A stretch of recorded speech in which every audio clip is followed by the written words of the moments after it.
Halo teman-teman, kami dari kelompok 3 akan mempresentasikan hasil diskusi kelompok kami dengan judul yang kami bawakan adalah pengertian strategi, teknik, metode, dan pendekatan pembelajaran. Kami dari kelompok 3 beranggotakan 3 orang, Friska Syahaan, Ame Mahisa Cempaka, dan Saudara Atma Dikaprio. Dengan dosen pengampu dari mata kuliah strategi pembelajaran geografi adalah Ibu Rohani SPD MSI. Dan berikut adalah presentasi kelompok kami. Pembelajaran adalah proses interaksi peserta didik dengan pendidik dan sumber belajar pada suatu lingkungan belajar. Lingkungan belajar merupakan suatu sistem yang terdiri dari unsur tujuan utama, bahan pelajaran, alat, siswa, dan guru. Semua unsur atau komponen tersebut saling berkaitan dan saling mempengaruhi antara satu dengan yang lainnya. Seperti telah kita ketahui bahwa tugas utama guru ialah mengajar, yang berarti membelajarkan siswa untuk mencapai tujuan utama guru untuk memenuhi kompetensi pembelajaran. Tujuan ataupun kompetensi itu telah dirumuskan dalam kurikulum yang berfungsi sebagai pedoman dalam pelaksanaan proses pembelajaran. Yang selanjutnya adalah definisi daripada strategi pembelajaran menurut para ahli. Yang pertama, menurut Dewi Salma Prawildiga, strategi pembelajaran adalah upaya yang dilakukan oleh perancang dalam menentukan teknik penyampaian pesan, penentuan metode, dan media alur isi pembelajaran, serta interaksi antara pengajar dan peserta didik. Yang kedua, menurut Wina Sanjaya, strategi pembelajaran merupakan rencana tindakan ataupun rangkaian kegiatan, termasuk penggunaan metode dan pemanfaatan berbagai sumber daya dalam pembelajaran untuk mencapai tujuan tertentu.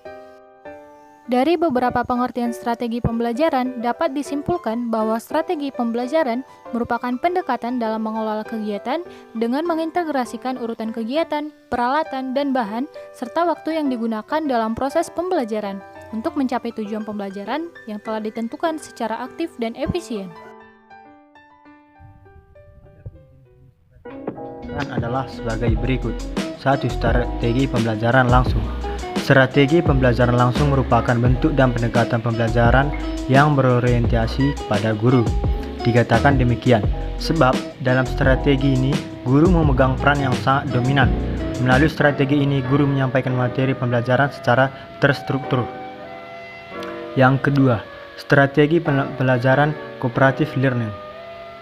Cooperative learning adalah strategi pembelajaran yang menekankan kepada proses kerjasama dalam suatu kelompok yang biasa terdiri atas 3-5 orang siswa untuk mempelajari suatu materi akademik yang spesifik sampai tuntas. Melalui cooperative learning, peserta didik didorong untuk bekerjasama secara maksimal sesuai dengan keadaan kelompoknya. Yang ketiga yaitu strategi pembelajaran problem solving. Mengajar memecahkan masalah berbeda dengan penggunaan pemecahan masalah sebagai suatu strategi pembelajaran. Mengajar memecahkan masalah adalah mengajar bagaimana siswa memecahkan sesuatu persoalan. Misalkan, memecahkan soal-soal matematika. Sedangkan strategi pembelajaran pemecahan masalah adalah teknik untuk membantu siswa agar memahami dan menguasai materi. Ada beberapa ciri strategi pembelajaran dengan pemecahan masalah. Yang pertama, siswa bekerja secara individual atau bekerja dalam kelompok kecil. Yang kedua, pembelajaran ditekankan kepada materi pelajaran yang mendukung persoalan-persoalan untuk dipecahkan. Yang ketiga, siswa menggunakan banyak pendekatan dalam belajar. Yang keempat, hasil dari pemecahan masalah adalah tukar pendapat atau sharing di antara semua siswa. Yang berikutnya, yang keempat, strategi elaborasi. Strategi elaborasi adalah proses penambahan rincian sehingga informasi baru akan menjadi lebih bermakna. Dengan strategi elaborasi, pengkodean lebih mudah dilakukan dan lebih memberikan kepastian. Strategi elaborasi membantu pemindahan informasi baru dari memori di otak yang bersifat jangka pendek ke jangka panjang dengan menciptakan hubungan dan gabungan antara informasi baru dengan yang pernah ada. Beberapa bentuk strategi elaborasi adalah pembuatan catatan, analogi, dan PQ4R. Pembuatan catatan adalah strategi belajar yang menghubungkan antara informasi yang dipunyai sebelumnya dengan informasi yang dapat melalui proses mencatat. Teknik pembelajaran. Teknik pembelajaran dapat diartikan sebagai cara yang dilakukan seseorang dalam mengimplementasikan suatu metode secara spesifik. Misalkan penggunaan metode ceramah pada kelas dengan jumlah siswa yang relatif banyak membutuhkan teknik tersendiri, yang tentunya secara teknik akan berbeda dengan penggunaan metode ceramah pada kelas yang jumlah siswanya terbatas. Demikian pula dengan penggunaan metode diskusi, perlu digunakan teknik yang berbeda pada kelas yang siswanya tergolong aktif dan kelas yang siswanya tergolong pasif. Teknik pembelajaran adalah cara konkret yang dipakai saat proses pembelajaran berlangsung, yaitu 1. Teknik umum. Teknik umum ini adalah cara yang dapat digunakan untuk semua bidang studi. Contohnya, teknik ceramah merupakan penuturan secara lisan oleh guru terhadap kelas. Teknik tanya jawab merupakan metode mengajar di mana guru menanyakan hal-hal yang faktual. Teknik diskusi, guru memberikan pertanyaan-pertanyaan yang jawabannya menggunakan informasi yang telah dipelajari untuk memecahkan suatu masalah. Teknik pemberian tugas. Dengan metode ini, guru memberikan tugas siswa mempelajari kemudian melaporkan hasilnya. Teknik latihan merupakan cara mengajar dengan memberikan latihan-latihan terhadap apa yang dipelajari. Teknik kerja kelompok merupakan suatu cara mengajar di mana peserta didik di dalam kelas dibagi menjadi beberapa kelompok. Teknik demonstrasi merupakan teknik mengajar di mana seorang instruktur atau guru memperlihatkan suatu proses. Teknik karya wisata merupakan teknik mengajar yang dilaksanakan dengan mengajar siswa ke suatu tempat atau objek tertentu di luar sekolah untuk mempelajari atau menyelidiki sesuatu. 2. Teknik khusus. Teknik khusus adalah cara mengajarkan bahan-bahan pelajaran bidang studi tertentu. Sebagai contoh, teknik pengajaran keterampilan berbahasa terdiri dari teknik pembelajaran membaca, teknik pembelajaran menulis, teknik pembelajaran berbicara, teknik pembelajaran menyimak, teknik pembelajaran tata bahasa, dan teknik pembelajaran kosakata. Metode pembelajaran. Kata metode berasal dari bahasa Latin yakni methodos, yang berarti jalan yang harus dilalui. Secara etimologi, metode merupakan cara yang digunakan dalam proses pendidikan yang bertujuan mempermudah tercapainya tujuan pendidikan yang diinginkan menurut Suprihatiningrum 2013. Dalam Suprihatiningrum 2013 mendefinisikan metode sebagai suatu cara melakukan sesuatu yang dapat diikuti tahap demi tahap dan digunakan oleh setiap guru. 2. Organisasi yang implementasi dari suatu pelajaran tertentu sehubungan dengan model-model, pendekatan-pendekatan, dan strategi-strategi yang telah ditentukan serta dipengaruhi oleh konten mata pelajaran.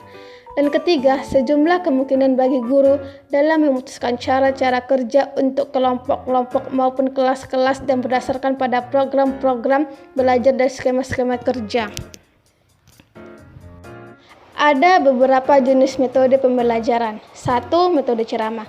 Metode ceramah adalah metode penyampaian bahan pengajar secara lisan. Metode ini banyak dipilih guru karena mudah dilaksanakan, tidak membutuhkan alat bantu khusus, serta tidak perlu merancang kegiatan siswa. 2. Metode tanya jawab. Metode tanya jawab dapat menarik dan memusatkan perhatian siswa dengan mengajukan pertanyaan yang terarah. Siswa akan tertarik dalam mengembangkan daya pikir. 3. Metode demonstrasi. Metode demonstrasi adalah cara penyajian pelajaran dengan meragakan suatu proses kejadian. Metode demonstrasi biasanya diaplikasikan dengan penggunaan alat bantu pengajaran seperti benda-benda miniatur, gambar, perangkat alat-alat, laboratorium, dan lain-lain. 4. Metode penugasan. Metode ini berarti guru memberi tugas tertentu agar siswa melakukan kegiatan belajar. 5. Metode eksperimen. Metode eksperimen adalah cara penyajian pelajaran dengan menggunakan percobaan. 6. Metode diskusi. Metode diskusi adalah cara pembelajaran dengan memunculkan masalah. Pendekatan pembelajaran. Mencatat ada dua pendekatan dalam pembelajaran, yakni pendekatan yang berpusat pada guru dan yang berpusat pada siswa. Masih menurut Roy Killen, pendekatan yang berpusat pada guru menurunkan strategi pembelajaran langsung, deduktif, atau ekspositori. Sedangkan pendekatan yang berpusat pada siswa menurunkan strategi pembelajaran inquiry atau penemuan serta strategi pembelajaran induktif. Istilah pendekatan sering didefinisikan oleh Gulo sebagai sudut pandang yang menggambarkan cara berpikir dan sikap seorang guru dalam menyelesaikan masalah pembelajaran secara lebih rinci. Babygate, Byers, dan Redding mendefinisikan pendekatan sebagai yang pertama, sebuah gagasan filosofis atau titik-titik tolak yang digunakan oleh seorang guru maupun sekelompok guru untuk menyepakati taktik-taktik bagi pendidikan siswa-siswanya. Yang kedua, sebuah filosofi personal dan cara kerja yang melandasi pengajaran serta dapat ditentukan atau dipengaruhi oleh pokok bahasan, usia dan kemampuan para siswa, gaya mengajar, nilai-nilai, dan kepercayaan yang dimiliki. Yang ketiga, cara-cara yang berbeda dari pendekatan berbagai materi pelajaran dan penyampaian kurikulum. Yang keempat, struktur, organisasi, dan konten pelajaran yang diturunkan dari skema kerja. Yang kelima, penyediaan iklim yang sesuai untuk belajar. Dan yang keenam, sebuah cara untuk memulai dan memperkenalkan ide-ide. Berdasarkan definisi ini, terlihat beberapa unsur yang penting yang serupa yang melekat pada pendekatan pembelajaran. Lebih lanjutnya, dapat generalisasi bahwa hakikat pendekatan pembelajaran adalah suatu landasan filosofis dalam memandang bagaimana melaksanakan proses pembelajaran agar tujuan yang diharapkan tercapai. Ada beberapa jenis pendekatan pembelajaran. Yang pertama, pendekatan tujuan pembelajaran. Pendekatan ini berorientasi pada tujuan akhir yang akan dicapai. Sebenarnya pendekatan ini terjadi juga ketika seorang guru melaksanakan pendekatan lain, karena suatu pendekatan itu dipilih untuk mencapai tujuan pembelajaran. Semua pendekatan dirancang untuk perhatian suatu tujuan. Yang kedua, pendekatan konsep. Pembelajaran dengan menggunakan pendekatan konsep berarti siswa dibimbing memahami suatu bahasan melalui pemahaman konsep yang terkandung di dalamnya. Dalam proses pembelajaran tersebut, penguasaan konsep dan subkonsep yang akan menjadi fokus. Dengan beberapa metode, siswa dibimbing untuk memahami konsep. Yang ketiga, pendekatan lingkungan. Penggunaan pendekatan lingkungan berarti mengaitkan lingkungan dalam suatu proses belajar mengajar. Lingkungan digunakan sebagai sumber belajar. Untuk memahami materi yang erat kaitannya dengan kehidupan sehari-hari, sering digunakan pendekatan lingkungan. Yang keempat, pendekatan proses. Pada pendekatan proses, tujuan utama pembelajaran adalah mengembangkan kemampuan siswa dalam keterampilan proses seperti mengamati, berhipotesa, merencanakan, menafsirkan, dan mengomunikasikan. Pendekatan keterampilan proses digunakan dan dikembangkan sejak kurikulum 1984. Penggunaan pendekatan proses menuntut keterlibatan langsung siswa dalam kegiatan belajar. Yang kelima, pendekatan sains, teknologi, dan masyarakat. Pendekatan pembelajaran sains dengan menggunakan pendekatan STM mempunyai beberapa perbedaan jika dibandingkan dengan cara biasa.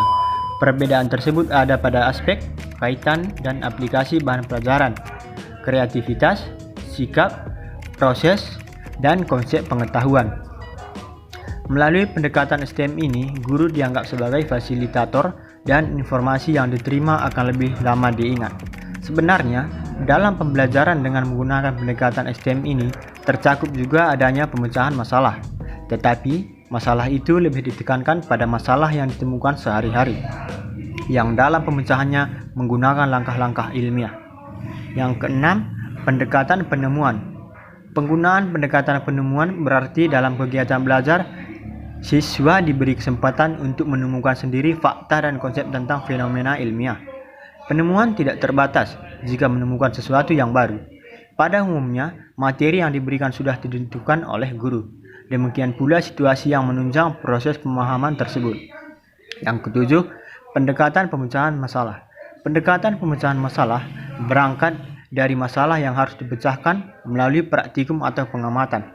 Dalam pendekatan ini, siswa dapat menerima saran tentang prosedur yang digunakan, cara mengumpulkan data, menyusun serangkaian pertanyaan yang mengarah ke pemecahan masalah, dan siswa juga dapat merancang pemecahan masalahnya sendiri. Guru berperan hanya dalam menyediakan bahan dan membantu memberi petunjuk.